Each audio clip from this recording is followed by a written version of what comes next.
திராவிட model ஆட்சி நாயகர் என்று போற்றப்படக்கூடிய மாண்புமிகு முதலமைச்சர் மு.க. ஸ்டாலின் அவர்கள் ஆட்சி பொறுப்பேற்ற காலத்திலிருந்து இன்று வரை ஒவ்வொரு ஆண்டும் தமிழ்நாட்டில் தமிழுக்கும் தமிழ் மக்களுக்கும் நல்லிணக்கத்திற்கும் கொள்கை நிலைநிறுத்துவதற்கும் ஜனநாயகத்துக்கு பாடுபட்டவர்களுக்காக வேண்டியும் அரசியல் சட்டப்படி தங்களை நிறைவேற்றிக் கொண்டவர்களையும் தேர்ந்தெடுத்து தொடர்ந்து அவர்கள் 4 ஆண்டு காலமாக சங்கரையா அவர்களுக்கும் அவர் 2வது நம்ம நல்லகண் ஐயா அவர்களுக்கும் 3வது வீரமணி ஐயா அவர்களுக்கும் 4வதாக குமரி இலக்கிய செல்வர் குமரி அனந்தன் அவர்களுக்கும் இந்த தகைசால் தமிழர் விருதை வழங்கி தமிழ்நாடு அரசு சிறப்பித்திருக்கிறது.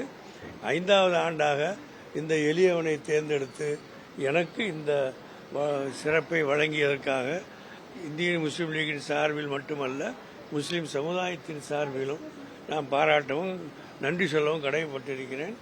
ஆக இந்த அறிவிப்பு வெளியிட்டது பத்திரிகையில் வந்தவுடன் இந்தியாவில் உள்ள எல்லா மாநிலங்களிலும் உள்ள முஸ்லீம் சமுதாய மக்கள் இப்படிப்பட்ட ஒரு விருதை ஒரு முஸ்லீமை தேர்ந்தெடுத்து கொடுத்ததற்காக வேண்டி தமிழக முதல்வருக்கு நன்றியும் பாராட்டும் பல்வேறு வகையிலே சொல்லிக் கொண்டிருக்கிறார்கள். இன்று வரை சொல்லிக் கொண்டுதான் இருக்கிறார்கள்.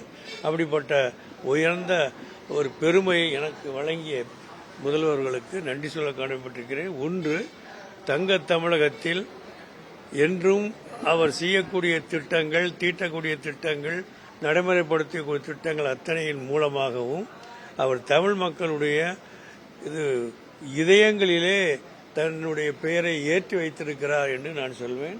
ஆக தங்க தமிழகத்தில் பொங்கு புகழ் பெற்று என்றென்றும் சிறந்த ஆட்சியை நடத்தக்கூடிய ஆற்றல் இவருக்கு உண்டு.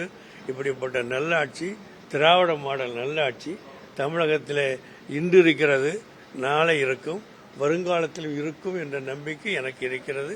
தமிழ் மக்கள் அதற்காக எல்லா வகையிலும் உடன்பட்டு ஒத்துழைப்பா என்ற நம்பிக்கையும் எனக்கு இருக்கிறது. ஐயா, அந்த விருதுடன் சேர்த்து 10 லட்சம் ரூபாய் பணமும் உங்களுக்கு கொடுக்கப்பட்டிருக்கு. அந்த பணத்தை என்ன முடிவு செஞ்சீங்க? நான் ஒன்றும் முடிவு செய்யல.